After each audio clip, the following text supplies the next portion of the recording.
Hello, my beautiful people. Welcome to episode 3 of Tell Emma Your Dilemma. So just remember that you can submit a dilemma to me, whatever you're going through at any time. Email me. I'll put my email here. DM me, send me a voice note. The dilemma that was submitted today actually was submitted via voice note. So anyway, you can write it, you can speak it. I'm here to receive it. So let's get into it. Okay. So this was submitted. Remember, I pull them randomly every week, but I'm always going to get through all the dilemmas at some point. So this dilemma is anonymous, of course. I'm just going to read what they wrote. My dilemma is my drive. I don't know what happened to it. I don't know how to get it back. I'm missing that drive, that motor that keeps you going. Okay, I hear you. You want your drive back. So the first thing I'm going to say is, that drive, that motivation. Motivation, we think it exists. It doesn't actually exist. Well, it does exist, but motivation only exists after you start taking action. So often, even me, I'll sit on the couch and be like, oh, I know it's time to work out. It's time to work out. I'm not motivated when I'm sitting on the couch to get up and work out. I'm motivated once I actually start working out. So it's just getting over that hump of like, okay, I just have to start. Because I'll start working out 5 minutes in. I'm like, oh, hell yeah. Now I'm feeling strong and powerful and motivated, but I just had to start. So often we think it's just going to poof, arrive. Okay, motivation there, drive there. No, we just have to start. But I'm going to give you some advice, insight about how you can get that drive back. And actually, I love what you said about that motor. That drive is that motor. I have notes here. You're going to get used to me having my notes so I don't forget anything because I like to talk. Okay, so yeah, I want to play with this drive, this motor. So often when we think about everything that we have to do, it's really easy to get overwhelmed and stressed. I know that happens to me when I think about everything. I'm like, oh my God, how, my goals, the next week, the next month, the next year. Oh my God. We have to break it down.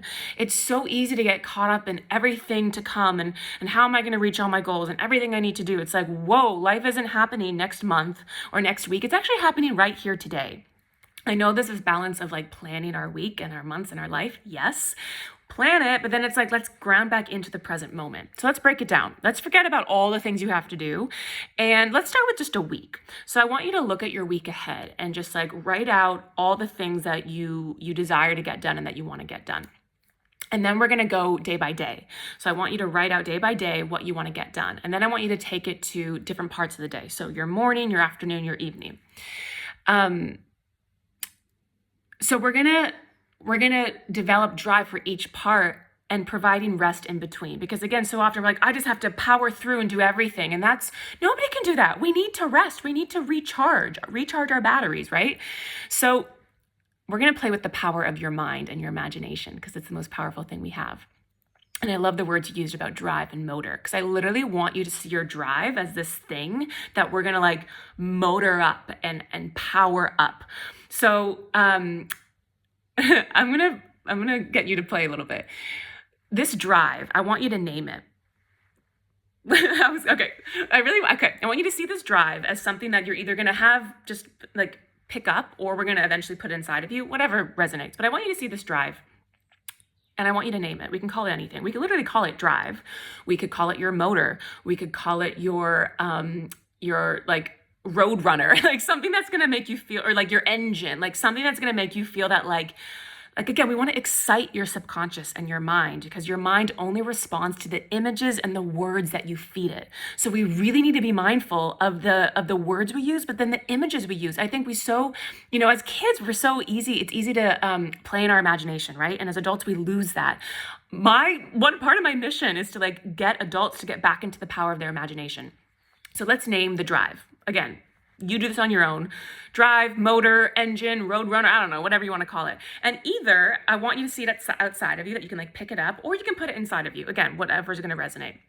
But before you put it inside of you, I want you to take it and literally rev up your motor, rev up your engine, almost like you're turning this dial put it up, we're putting it up. And again, maybe you put on your counter and you're okay, it's a 2-hour power up, go.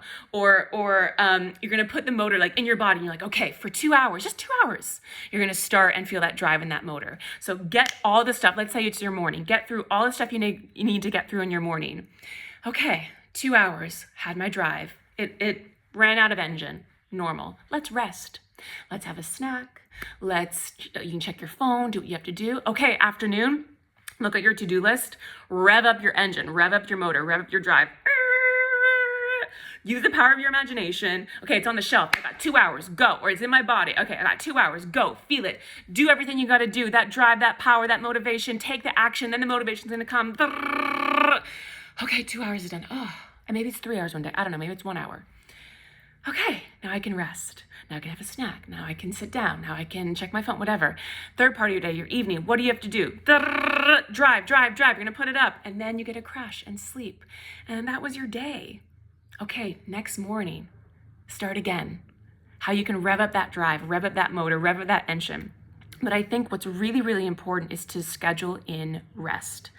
We can't function at go all the time. And then we're like shamed into that. You know, we live in a culture of like, produce, go. If you're not working, what are you good for?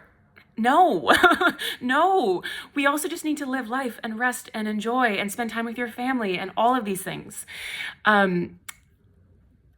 Okay, wait, I'm checking my notes because I want to make sure. Oh, that's what I wanted to say. So yes, this part is using the power of your mind and your imagination to literally name this part, this drive, and see it as this tool. You know, when you have like a timer and you're like the egg timer, you're gonna put it on, like see that, this is your drive, and for these 2 hours, I'm gonna do this.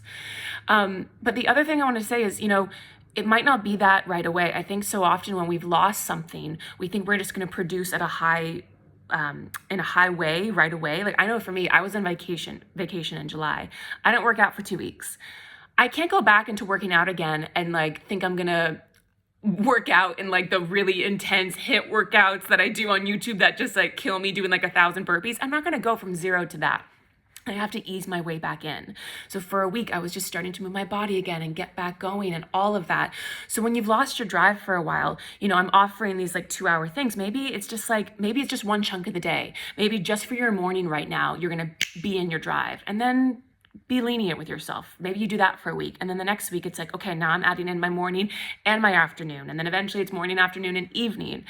But yeah, so you can do it in segments, right? Don't feel like you're gonna create a whole new thing right away. Like ease your way back into igniting your drive again. But also I promise you, when you bring in that playfulness of like, okay, this is my road runner and I'm gonna turn you on for 2 hours and I'm gonna go, and then you give yourself a reward of rest. Like it helps to kind of just break things down in that way. And if you do that day by day by day, it's gonna make your week seem easier, which is gonna make your month seem easier. And then before you know it, you've created new habits. And the more you do it, and I recommend doing it for like 21 to 30 days, because that's how we form new habits. And by the way, like motivation, drive, it's a habit. And losing it, procrastination or whatever it is, it's just a habit. You know, habits that your brain has memorized, and we can easily create new habits at any time. It just takes that dedication, that repetition. But you can ease your way into it. The other thing I wanted to say, also being mindful of, so I was just giving you an image, right? A powerful image, but be mindful of the words, right? Like I said before, our subconscious mind only responds to the words and the images that we tell it. So already telling yourself, I have the best drive. I have the best drive. Maybe you don't right away, but the more every thought and instruction you give to your mind, your subconscious is hearing that and takes it literally. Your subconscious takes all of your self-talk literally. So saying, I have the best drive. I have the best drive. I love my road runner. I love my engine. You know, I have the best engine. It's keeping me going, and then crash. And then I have my drive. I have my drive. If you start your day saying, I have my drive, I have the drive, I'm turning on the drive, I trust you, you're gonna feel that oomph start to activate. The other thing I wanted to offer you is, so often we can start our days and just think about, oh my God, I have to do this and do this and do this and do this and do this, and oh my God, I'm really overwhelmed. So often we forget to start our days in joy. And often, you probably have heard people have like a gratitude practice and journal and have a gratitude practice. And yes, that's beautiful. Yes. And sometimes to ignite the engine, let's actually move a little bit. And so often when we think about moving our body, we're like, oh, it's a workout. Another invitation I have for you is to start your day in joy by dancing, like just for you alone in your room. Put on your favorite song And for 3 minutes or 5 minutes, just be in joy and dance and say, okay, I'm revving up my drive, I'm revving up my engine, I'm revving up my motor, my road runner, whatever it is, and be in that energy and move your body and say, I have the drive, I'm starting the drive, I'm starting the motor, I'm starting the engine, and then just flow into your task. Don't stop because you've ignited that energy. So just keep going. And then again, 2 hours. So for me, when I have a work task, often like I work at a desk a lot, right? I get antsy. So I need to I set a timer. I'll often turn my phone on airplane mode so I'm not interrupted. I'm just like, okay, for this hour, for this 2 hours, I am, and then, I can get up and stretch, or I can get up and get water or have a snack or whatever it may be. But yeah, so often we forget that we're so addicted to our same patterns. Our brain's addicted to our same patterns. You wake up every day being like, oh my God, I don't want to get out of bed. It's going to be such a long day. I'm so tired. We have to nudge the brain, right? We have to be aware that everything our conscious mind says, our subconscious is listening. I'm ready. I got this. Let's go. I'm going to be in dancing, joy, all of that. Rev up the engine and break it down. That's my big piece of advice. Break it down. Segments in the day, then the week, then but that's my main offer is play with this, name your drive. And it could be I don't know, Jessica, it doesn't have to be, but anything you want, name the drive and really see it. It's okay, the timer of the drive is on my counter. There, I put the drive in my body and turn it on. And then give yourself time to recharge before you up that motor again. Yeah, that's my Emma helping you today. Tell Emma your dilemma about drive, motivation. Again, just remember what I was saying in the beginning. It arrives after you take action, but have fun with the taking of the action, right? Play in your imagination. Be mindful of the words you say and break it down. We're not going to do everything overnight. And we don't have to. Just remember, this world wants us to always be go, produce. I don't subscribe to that. Yes, let's get our drive and be in it, but not from a place of oh my God, I have to do this. So if I don't do this, I'm not good enough. No, let's do it because I want to do all these tasks and it's good for me. And yes, we got this. And now I can rest. Okay. I hope that helped. Thank you for your submission of Tell Emma Your Dilemma. Mwah. Until next week. And write me anytime, whether this was your dilemma or not. If you have a question about any of the dilemmas, I'm here. Mwah, all my love.